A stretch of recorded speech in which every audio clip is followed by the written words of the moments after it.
Почитувани гледачи, следува Добриот доктор. Најправен искрено сочувство до семејствата, блиските, роднините и пријателите на трагично загинатите во големата трагедија во Кочанската дискотека и побрзо закрепнување на сите повредени. И денешната емисија е посветена токму на големата несреќа и пожарот во Кочанската дискотека. Ќе говориме за интензивното лекување на тешко повредени пациенти. Со мене во студиото е доктор Никола Шиков, специјалист по анестезиологија со интензивно лекување во клиничката болница Аџи Бадем Систина. Доктор Шиков, колку пациенти од големата трагедија во Кочани беа хоспитализирани во клиничката болница Аџи Бадем Систина и каква е нивната моментална здравствена состојба? Како прво би сакал и јас да изразам едно длабоко искрено сочувство до семејствата, роднините, пријателите на трагично загинатите лица. Се надевам за брзо закрепнување на повредените, им следи долг процес на лекување. Се надевам дека ќе биде комплетно успешно и сите здрави, живи и работоспособни ќе се вратат во нашата земја. Клиничка болница Аџи Бадем Систина уште во раните утрески часови на неделата на 16 март ги отвори ширум вратите за комплетно бесплатно прием, тријажа, третман, продолжено лекување на повредени лица. Веднаш беа испратени две комплетно опремени медицински возила во Кочани, од каде донесовме еден повреден пациент, беше сместен во единицата за интензивно лекување, моментално е стабилен и префрлен на одел. Првиот ден имаше хоспитализирани 5 пациенти, во текот на денови имаше 10, утрово има 4, сите се во стабилна здравствена состојба. Тројца пациенти се на одделите на интернистичкиот одел, хируршки одел, еден пациент е во стабилна состојба во единицата за интензивно лекување. За какви повреди најчесто стануваше збор? Кои моравте вие и вашите колеги да ги санирате? Кај двајца од пациентите се работеше за поопсежни изгореници со зафаќање на над 20-25% изгорена површина од кожата, а другите пациенти беа со вдишувачки повреди, вдишале газ. Имаше неколку пациенти со набиеници по телото. Имаше и доста прегледи во пациенти само иницијативно доаѓаа во ургентниот центар. После укажаниот иницијален третман, највеќето од нив беа пуштени на домашно лекување, еден беше задржан, меѓутоа во меѓувреме и тој се замена на домашно лекување. Како што кажав, утрово се 4, сите се во стабилна здравствена состојба.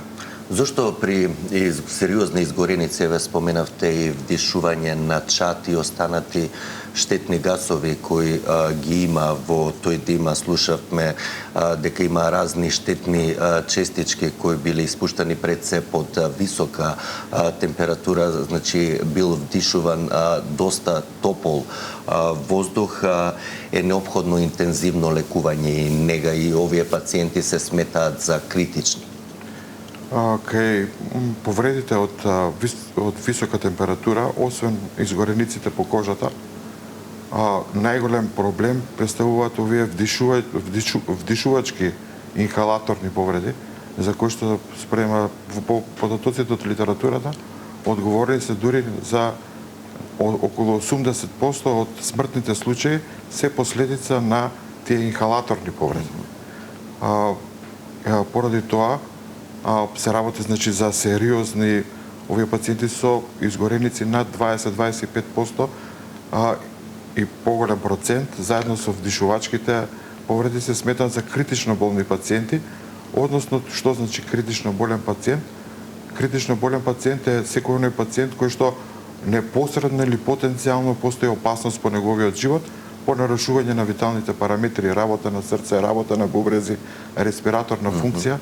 Тие мора да бидат сместени во единиците за интензивно лекување под постојан мониторинг со најсовремени методи, up-to-date третмани на лекување, се следи нивните параметри се до оној момент кога ќе излезат од таа животно загрозувачка ситуација и лекарски конзилиум составен од анестезиолог, интензивист, хирург, пластичар и други специјалности ќе се донесе одлука дека може да бидат префрлени на пониско ниво на грижа. Прашавте за зошто е неопходно интензивно лекување уште на самиот почеток и во што се состои лекувањето? Кај изгорениците прво ќе кажам изгорениците на телото, после ќе збориме за тие внатрешните органи, така. Кожата е најголем орган на телото. Таа представува наша една бариера спрема надворешната средина. Бариера од различни микроорганизми, бариера од топло, бариера од студено, таа представува и резервоар на вода, резервоар на масти. Со нејзиното нарушување на оваа бариера се нарушува, како најголем орган во на човечкиот организам, се нарушуваат количината на вода, се нарушува една терморегулација. Пациентите можат да влезат во една хипотермија, односно телесната температура да се спушти под нормалата, а од таа под своја страна една изразита хипотермија и таа предизвикува низа драматични пореметувања во организмот. Пред се, оштетени се, кога се оштети кожата, се оштетуваат крвните садови, излегува вода. Так. Водата повлекува протеини, крвните садови остануваат без течност. Доаѓаат една така наречена шокова состојба, медицински се вика хиповолемичен шок. И ендорганите, значи крвта треба да донесе кислород, хранителни материи до сите клетки во човековиот организам. Крвните садови остануваат празни, сите клетки во организмот страдаат, најмногу страдаат виталните органи. Срцето, бубрезите, мозокот, белите дробови и сето тоа може да доведе до една состојба, како што се нарекува, мултиорганска дисфункција, која што е животозагрозувачка со висок процент на смртност. А во иницијалниот третман, ние треба да се бориме против тој хиповолемички шок. Има посебни формули за пресметување на точно количество течност колку што треба да примат. Не треба да го забораваме фактот дека секој човечки организам е посебна единка. Имаме ние препораки спрема кои треба да се водиме, меѓутоа секој човек е индивидуа, мора да имаме индивидуален пристап спрема секого, различен. На некого сега збориме, значи, пред широката... А од што зависи тоа индивидуално според висина, тежина, возраст? Децата имаат едни потреби, здрав возрастен има едни потреби, повозрастни луѓе со придружни коморбидитети, некои имаат слаби бубрези, некои имаат слабо срце, мора пристапот да биде индивидуализиран.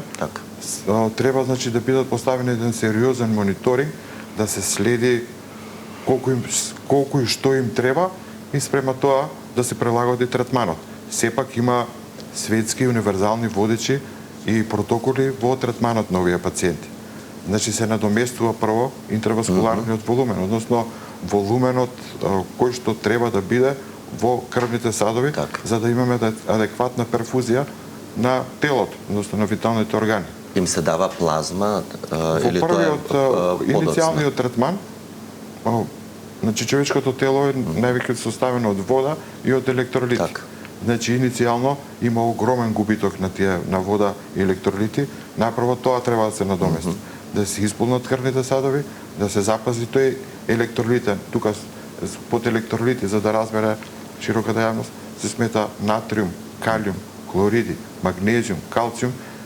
Тие со анализи на секој час се гледаат, се вика тој ацидобазен статус, што му фали на организмот, се надоместува. Има некоја ацидобазна рамнотежа, pH, што се познава. pH вредност на кожата, вредноста, значи, тај ни е показател и до кај сме со третманот. Има и други параметри, не би навлегувал толку длабоко, затоа што не се работи за толку стручна емисија, за да се пополни тоа васкуларно корито и до сите клетки организмот колку што можеме да воспоставиме една нормална циркулација. Се губат и протеини, меѓутоа спрема препораките, тие во подоснежниот период од третманот се надоместуваат. Кога збориме за овие инхалациони повреди,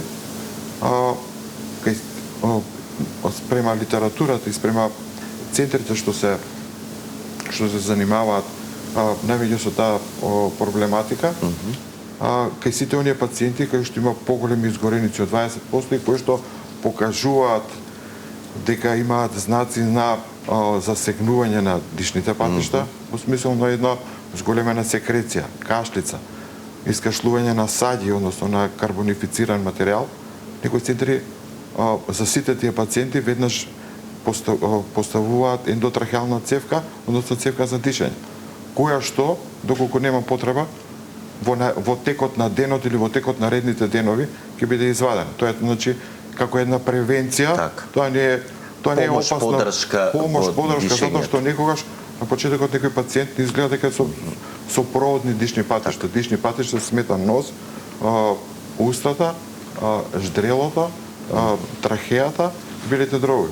Некојаш тие на прв изглед гледаме дека човекот е многу изгорен, изгореници на лице, врат, нормално диша, но и внатрешни изгореници, при вдишување на топол чад дим. Тоа може да не излаже дека тука се работи за проводен дишен пат, ќе го ставиме пациентот, нема да го обезбедиме дишниот пат, во наредните неколку часа во првиот ден се јавува поради тие изгореници, оток, зголемена пропусливост на крвните садови, ќе ни се затворат дишните патишта и можеме да дојдеме до драматична ситуација.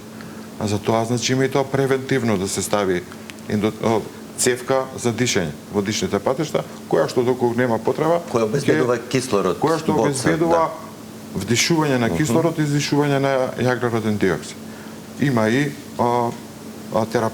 терапевтска процедура, кога веќе со инспекција масовно изгорено лице, изгорено со лесна инспекција, изгорен нос, ноздри, изгорен устна шуплина, кај нив апсолутно, значи треба да се постави цевка за дишење, затоа што кај нив во секој случај ќе дојде до оток и после драматично е, затоа што дишните патишта не се некој со драматичен диаметар, се работи за од 8 до 10 милиметри, децата се многу помали.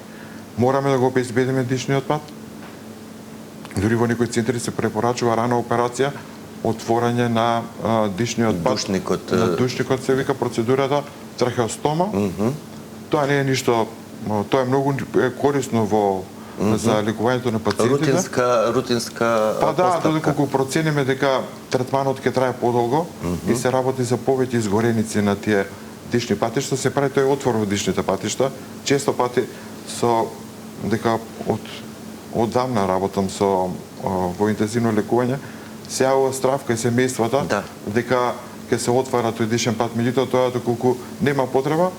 Тоа е таа интубација? Тоа се вика процедура на трахеостома. Интубацијата е одгоре, а трахеостомијата се отвара, значи дишен пат на вратот. Доколку нема потреба, се вади таа цевка за дишење што се поставува, трахеостомска канила, за неколку дена комплетно затвара и ништо не се позна. А нас и на пациентот му е многу корисна, затоа што има еден безбеден дишен пат. Доколку лицето е многу отечено и имаме цевка за дишење, доколку ги немаме превземено, се превземаат мерки, меѓутоа се случува во текот на лекувањето. Брзината е многу клучна. Доколку излезе, може да излезе тој, затоа што тие структури отекуваат, може да го стеснат дишниот пат и доколку немаме адекватен отворен дишен пат, тоа е многу опасно. Се работи, значи, дишењето доколку престане за 3 минути, се губи живот. Така е. Мораме да имаме безбеден дишен пат. Преку тој дишен пат се прави проценка, се прават процедура на бронхоскопија, со посебен инструмент се влегува во дишните патишта и се прави инспекција на дишните патишта и на белодробниот паренхим, доколку има туѓи тела, доколку има распаднати, односно оштетени ткива, може да се запушат тие алвеоли кај што се прави гасната размена. Со помош на бронхоскопијата се чисти белодробијата и се овозможува гасна размена која е основа на живот. Многу чести се, како велите вие стручно, тие едеми, односно изгореници, може да се видат и да се констатираат со бронхоскопија? Едно воспаление, секој оди со црвенило, со оток, затоа што е зголемен е пропускливоста на крвните садови. Отокот е задолжителен кај изгорениците. Дишните патишта се, како што спомнав, со мал диаметар, може да се затворат доколку не се изреагира на време и со тоа, значи, се доведуваме во една многу незавидна ситуација, а немаме времето за делување многу ограничено. И заради тоа има и таа, како што спомнав веќе претходно, превентивно поставување на цевка за дишење, а терапевско кога веќе знаеме дека има. Освен овие изгореници, постојат труење со јаглероден моноксид, кој дополнително ја комплицира. Да, и труење со цијаниди, затоа што кога гори оган, посебно со овие пластични материјали, јаглероден диоксид, доколку се вдиша во големи количини, во 80 до 90% настанува смртност за неколку часа, ако 100% за неколку минути. Задолжително, значи, кај пациентите при вакви масовни, кои што се изложени на вакви масовни трагедии и пожари, треба да се смета на труење со јаглероден моноксид и овие цијаниди кои што се ослободуваат при согорувањето.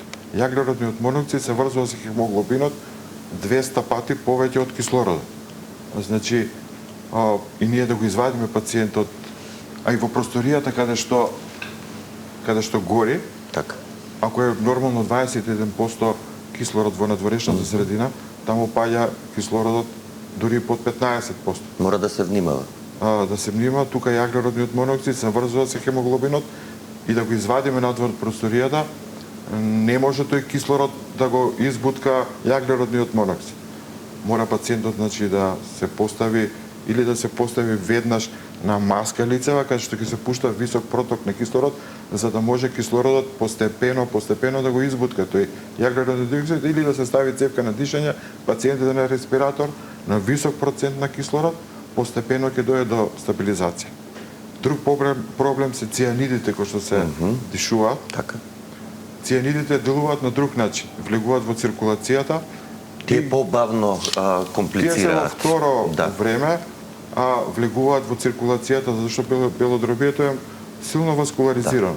Цијанидите влегуваат во циркулацијата и го блокираат искористувањето на кислородот во клетките. Значи, можеби ние пациентот да сме го снабдиле доволно со кислород, меѓутоа клетките не може да го користат ради тие цијаниди. Има по антидоти кои што се даваат и го подобруваат исходот во лекувањето. Затоа што се работи, значи, за една сериозни критично болни пациенти, кај кои што, посебно тие што се, значи, со голем процент на изгореници, и навистина бара, значи, деноноќно следење не секој час, него секоја минута на нивните витални параметри и брзо, значи, во моментот да се изреагира, за да не дојде до дополнително влошување или да се развие, како што кажав, тој дисфункција на повеќе органски системи, каде што процентот на преживување е минимален. Во вакви случаи е неопходна интубација, збор кој многу често го слушаме и токму деновиве. Тоа е наша секојдневна пракса, малку звучи. Што значи тоа, еве, да им објасниме на граѓаните? Значи, еве сега дишаме нормално. Се работи за посебна цевка, се вика тубус. Тубус, да. Пластични материјали се со посебна процедура што се вика ларингоскопија, се визуализираат гласните жици, ендотрахеалниот тубус се поставува низ нив до одредено ниво, трахеата, значи душникот, се дели за лево и десно белодробје, ќе се постави над поделбата на десниот и левиот бронх, двете белодробни крила ќе се вентилираат до оној момент додека има потреба. Може да трае од неколку часа, ден, може да трае, доколку има потреба, рековме, доколку планираме дека ќе трае тоа процесот на механичка вентилација подолго, ќе стои колку што има потреба, се препорачува и таа рана поставување на таа трахеостомија, доколку сметаме дека тој процес ќе трае подолго време. Така. Затоа што не може бесконечно да стои. Тоа значи дека пациентот, машината диша место пациентот. Има различни модуси на вентилација. Во првите моменти, кога сакаме да бидеме апсолутно сигурни дека го испорачуваме она што треба да го прими пациентот, тој повикаме минутен волумен на дишање, за минута се даваат средства кои што потполно ќе го заспиат и ќе го релаксираат пациентот. Ги местиме параметрите, потоа посебно, значи индивидуално, спрема возраста и физичките карактеристики на пациентот. И секој човек има различни бели дробови. Да. Проценуваме, И капацитетот е различен на секој. Колку е нивната растегливост, колку е отпорот во дишните патишта, и ги местиме параметрите на респираторот за да го задоволат дишните потреби за секој пациент. За да, кога е критично состојбата, употребуваме различни седативи, опијати, релаксанти, се до оној момент додека параметрите, гасните анализи, ацидобазен статус, слика на бели дробови, компјутерска томографија, ултразвук на бели дробови и целокупната состојба на организмот дозволува ова контролирано дишење кое што зависи апсолутно од респираторот, постепено да се намалува, дел од дишењето да биде на респираторот, дел од дишењето да биде на самиот пациент. Параметрите, значи, од респираторот постепено се намалуваат, му даваме простор, лековите што сме ги уклучиле за спиење и за пациентот да биде релаксиран, постепено се намалуваат, се исклучуваат, му даваме опција на организмот сам да се избори, да почне да диша. Има параметри, процедури, значи протоколи за ослободување од механичка вентилација. Да, ќе ги кои што споменеме. ние ги пратиме. Кога пациентот ќе ги исполни тие критериуми, се остава да диша сам. Кога нема да му треба цевката за дишење, ќе се извади цевката за дишење, се става после на кислородна маска. Протокот на кислород го определуваме спрема анализите кои што сме ги земале. Доколку нема потреби од маската, се трга и од маската. На колку време ги правите тие клучни параметри? Прашањето, има правила, значи протоколи на колку време се прави тоа, меѓутоа кај критичните болни може и повеќе пати во текот на 1 час се прави, за да се прави проценка. Меѓутоа главно неколку пати во текот на денот се прави проценка. Некош ќе праша докторе, направивте 10 слики во текот на денот на белите дробови. Може да се направи една слика на неколку дена. Зависи од состојбата индивидуално. Вас како анестезиолог што повеќе ве плашат, еве народски да се изразам, овие секундарните, второстепените повреди со вдишување или оние првичните со изгореници, скршеници? Иницијално, значи има различни типови на компликации, рани и касни. Иницијално, кај овие пациенти кои се сретнатме ние, тоа шоковата состојба е навистина драматична, затоа што ако ние не го запазиме тој златен период на брзо интервенирање, ќе останат клетките без доволно кислород. Ќе се влоши состојбата на целиот организам и потоа лекувањето станува навистина комплицирано. Треба да се спроведе одржување на функцијата на повеќе витални системи. Сме ставиле цевка за дишање, треба да водиме грижа за размена на гасене во белите дробови. Останале бубрезите без доволна циркулација развиваат акутна бубрежна слабост, мораме да размислуваме за хемодиализа. Останало превентивно се дава во тој случај прва хемодиализа. Не, кога ќе се види дека бубрежната функција спрема резултатите останали бубрезите без функција, мора веднаш да се реагира, затоа што тие се главен елиминатор на штетните материи од организмот преку урината. Останува црниот дроб без циркулација. Останува срцето без циркулација. на крај останува мозокот без циркулација, без кислород. Тука, ако закаснеме со третманот, настануваат трајни последици, мозочното ткиво нема опција да се... Мозочна смрт. Нема опција да се регенерира. Мозочната смрт дури подосна, меѓутоа може да настанат трајни мозочни оштетувања, кои што потоа можеме да го извадиме пациентот од кризата, меѓутоа да остане со трајни невролошки. Значи, последиците се резултат на се тоа што е направено или не направено за време на третманот и тоа не од приемот во најбрзо време. Не од тој времето се брои не од приемот во болница, него времето се брои од настанокот на повредата. Има, како што кажа, формули кои што се пресметуваат не од кога пациентот сме го транспортирале, уште тој транспорт требал со саат. Така. Тие саати, значи, не сме да се изгубат. Затоа ги спомнав овие возила што ги имаме, тие се комплетно опремени како една интензивна соба или бокс.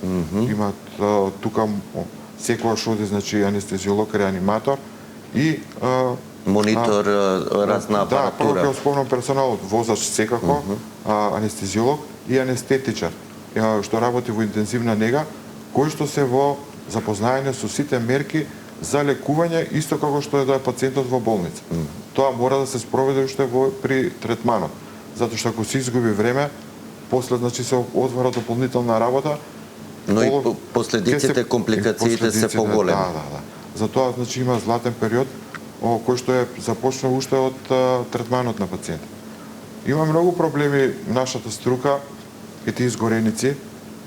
Треба да се воспостави венска линија, а проблем ако е сериозен и изгорено, треба да се најде вена. Зашто венската линија мора некако да даеме течност. Да се храни организмот со сето ова што го споменавте. Значи, има голем број проблеми со кои што се сретнуваат и се сретнуваа колегите, значи, во текот на изминатите денови, зашто се работи за сериозно повредени и изгорени пациенти и колегите, анестезиологот, анестетичарот се навистина не само дишен пат, треба да се обезбеди венска линија, да се пуштат течности, да се пополни васкуларното корито, да се обезболи, затоа што вие сте клучни во првото укажување на помош и одржување на пациентот. Треба да, значи, да се помине таа сериозна обука, за да им се помогне на пациентите во првите неколку сати од третманот, да се избегнат тие рани компликации. Да. Проблемите ги спомнавме со дишниот пат. Тука се стануваат, ако се подлабоки повредите, се јавува и болка, вознемиреност. Мора да се мисли, значи, површинските изгореници, кај што не се оштетени нервните влакна, одат со јака болка. Јаката болка од своја страна мора да го обезболувате пациентот. Дополнителен фактор на стрес, мораме да мислиме и на болката. Мора да мислиме на психолошката состојба на пациентот уште од самиот старт. Тие, ако доколку биле свесни, виделе све што се случува и се под еден драматичен стрес, значи еден многу комплексен пристап кон пациентот и превентивен и тераписки. Како одлучувате да се дозира јачината на кислород на тој респиратор? Колку кислород му е потребен на пациентот? Спрема го спомнавме тој јаглероден моноксидот. 200 пати борбата на кислородот со јаглеродниот моноксид.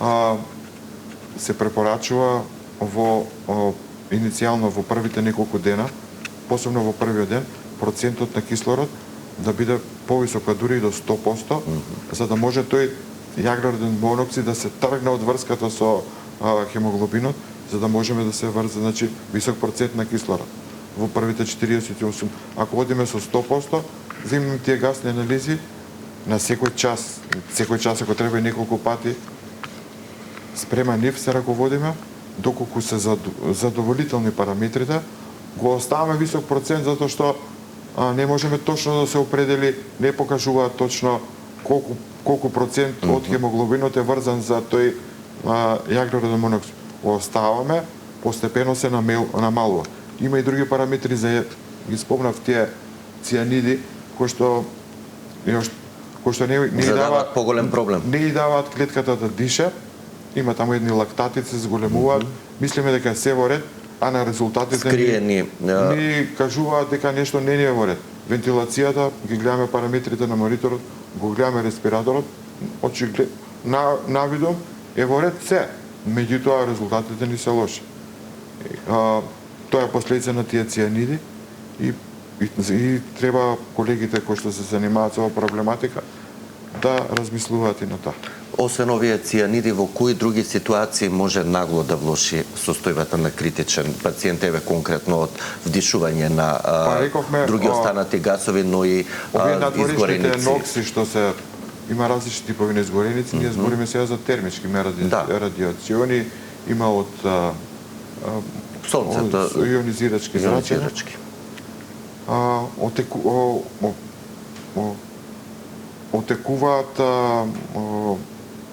Отекуваат органите, обезбедуваме дишен пат, обезбедуваме циркулација, други нагли компликации, то толку можат, што критично може да го оштетат организмот, вдишување на страни тела.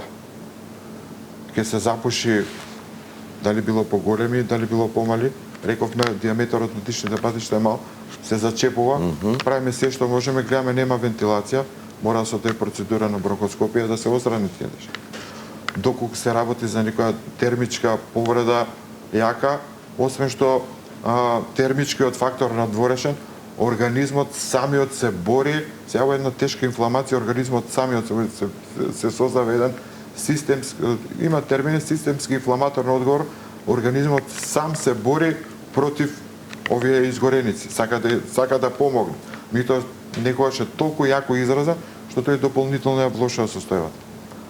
Се зголемува, значи, се предизвикува во се насобира течност во белите дроби, алвеолите, кај што се полни, кај што се врши гасната размена, се исполнува со течност, со остатоци од некротично ткиво. Ние правиме се, немаме површина за гасна размена. Може да толку да биде оштетено белодробното ткиво, да прсне белодробното ткиво, да излезе воздухот надвор од белиот дроб и градниот кош, да се вика пневмоторакс. Може да дојде до да се оштетат крвните садови, да се изгуби големо количество крв. Тоа е една друга компликација. Од тие рани компликации, крварење да настане. Значи, ако е ова хиповолемичен шок, односно крвните садови се без доволно течност, сега крвните садови ќе останат без крв. Значи, да се изгуби крв, па нема што да го врде кислородот, ние што го даваме. Значи, тоа се вика хеморагичен шок. Треба, заради тоа се зема, ако треба ќе се даде крв, ако треба ќе се даде плазма, фактори на коагулација, или ќе се пристапи кон хируршко решавање на проблемите кои што станале со крварењето. Има ли потреба од хируршка интервенција овие конкретно пациенти кои беа кај вас? Тоа е комплексна работа. Клиничката болница Аџи Бадем Сестина. Комплексна работа е. Пластичен хирург во нашата болница има неколку. Да, и утре ќе говориме со пластичен хирург. Главен задолжен за хируршки третман за нови изгорени пациенти, професор доктор Боро Џонов, кога што разбрав, он ќе биде утре ќе разговараме со него околу изгореници. Не би се задржал толку многу во хируршкиот третман, има различни степени, прв, втор, трет, четврт. Да. Секој кај овие што се потешки изгореници, втор, трет, има потреба од секојдневно операција. Се прави обработка на раните кои што се јавуваат затоа што има таму изумрено ткиво, се прави оток, се прави оток кој што отокот ги притиска крвните садови и не дозволува крвта да дојде до едноставно прекинува крвотокот. Но и во вакви ситуации вие како анестезиолози мора да го следите тој монитор или едноставно да сте заедно и во салата и постојано до пациентот. Тоа е заедничка комплексна работа, заедничка мултисекторски. Тука уште од мултидисциплинарен од кризниот штаб уште во раните утрески часови на 16 неделата се направи посебен лекарски конзилиум заедно со менеджментот и со управата. Во тој кризен штаб и лекарски конзилиум има анестезиолози, реаниматори, хирурзи, радиолози, интернисти од сите гранки, ги спомнам, кардиолог, нефролог, пулмолог, сите се вклучени во офталмолог, дури очите страдаат. Еве за настраданите што беа примени во нашата болница, се вклучи и колегите од затоа што треба се комплетна грижа за пациент. Од глава до пети.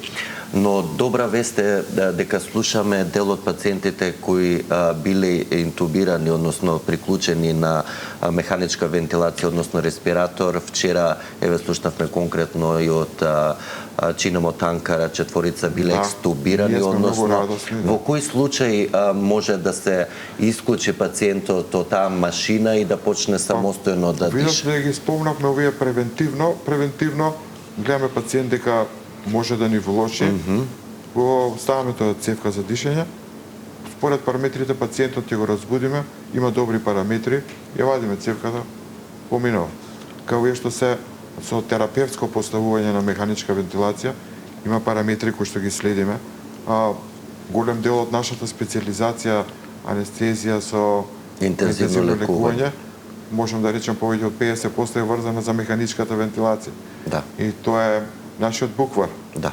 Значи, за да може некој да стане анестезиолог, реаниматор, се занимава со, мора да ги знае индикациите за поставување на механичка вентилација и за вадење. Да. Тоа е како што во другите професии си има, тоа е, значи, наша азбука на мора да знаеме тоа за да може да го работиме ова што го работиме.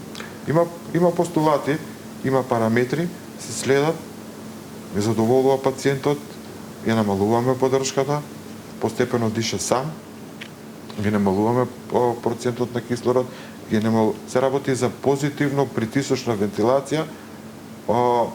Што значи тоа? Машината работи на позитивен притисок, под притисок се пумпува воздух во дишните патишта. Постепено ги намалуваме тие притисоци, пациентот сам прави респираторен напор, вдишува воздух, смесата која што ние ја правиме, и спрема гасните анализи, спрема состој, не само гасните анализи, целокупната состојба, некојаш гасните анализи може да бидат добри, ама оне со висока поддржка. Има низок притисок, има аритми, мора сите работи да добијат една целина.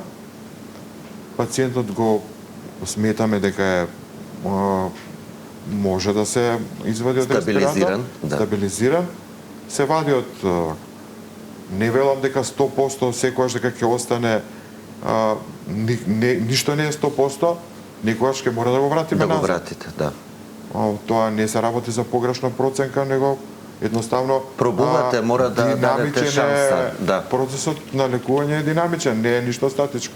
И се мислам битно се случува се индивидуално, да се следи, да не си речеме сега добро пациент го извадиме од респиратор, одма да го префрлиме на одел, па таму ќе го гледаат. Не, значи понатаму останува на интензивна нега. Останува се до еден момент додека ние не сме сигурни дека ги исполнува критериумите да биде префрлен на одел каде што има пониско ниво на грижа.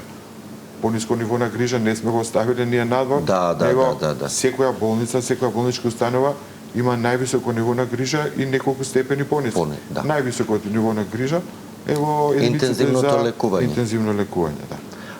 Го подготвувате ли пациентот, бидејќи цело време, како што рековте, е заспан, за да го обезболувате, да не чувствува болка и спие, кога ќе се разбуди? Потребна ли е некаква подготовка? Пациентот кога е потполно заспан и потполно зависен, он е на вештачка поддршка. Да. Без наша грижа, он мора да има грижа за да може да преживее. Во моментот кај овие што се пациенти со изгореници, како една од подоцните компликации, се јавува инфекција. Да. Инфекцијата... Познато сепса кај луѓето е една од нечестите инфекции. Да. Кожата е бариера. Тие се поставени во посебни боксови под позитивен притисок. Има такви во нашата болница. Една сестра води грижа за еден пациент. Целото нејзино работно време она е медицински над пациентот. води грижа само за тој пациент. Во просторијата може да влезат за конзилиарни прегледи реаниматорот, хирургот, пластичарот, очен лекар, спомнавте, пулмолог, нефролог, од било која специјалност, меѓутоа мора да се води строга сметка на мерките на строга асепса, антисепса, дезинфекција, се облекуваат, ако се сеќавате, исто како кај ковидот. Да. Имавме и таква една голема криза. И тогаш имаше потреба од механичка вентилација, односно од респиратори и постојан мониторинг. Тогаш, сега се навратам, имаш за ковид кризата, имаше драматично лоши промени од вирусот на белите дробови со фиброза. Значи, фиброза е мртво ткиво, кај некој речиси комплетно нефункционално белодробие, па во светските центри беа направени и повеќе трансплантации на белодробие, зашто на пациентите не функционира. Едноставно ги немало, не можело да се видат на снимките. Значи, со сите мерки што се презема и дури методи на вонтелесно крвта се вади надвор, екстракорпорална циркулација, крвта да се извади надвор, да се оксигенира, да се врати назад, ама ако тие немаат... Дали токсините можат да предизвикат вдишување на разни цијаниди, но и останати штетни материи, фиброза на белите дробови? Хемиско оштетување на белите дробови и организмот, освен што е тоа, сакам да и предска спомнав, освен што тие хемиски нокси, честички, сега со аерозагадување, од помали до поголеми. 2,5 и 10. Да, имаат различни. Најмалите стигнуваат до... Преку крвта, да. Да, стигнуваат до алвеолите. Предизвикуваат едно хемиско оштетување, хемиско воспаление. Тука се создава, значи, во секој воспаление оди исто со оток, со течност, се исполнуваат една... Прво се работи за едно хемиско воспаление на кое се оштетуваат одбранбените механизми на белите дробови, не може адекватно да се искашла тој секрет и има услови за се направи пневмонија. И таа е дополнителен, значи, кој продолжува лекувањето и го искомплицирува. Земаат после примероци од белиот дроб со аспирација, се праќаат на микробиологија, од таму добиваме резултати за кои и за колку микроорганизми станува збор и се прават антибиограми и спрема нив се даваат антибиотици. Многу е, мислам, комплексно. Сложен и долг е процесот, да. Дали деновиве имавте мониторинг, бидејќи во државата има и експерти токму за изгореници од неколку држави, Израел, ВМА од Белград, дали и кај вас ги видува пациентите?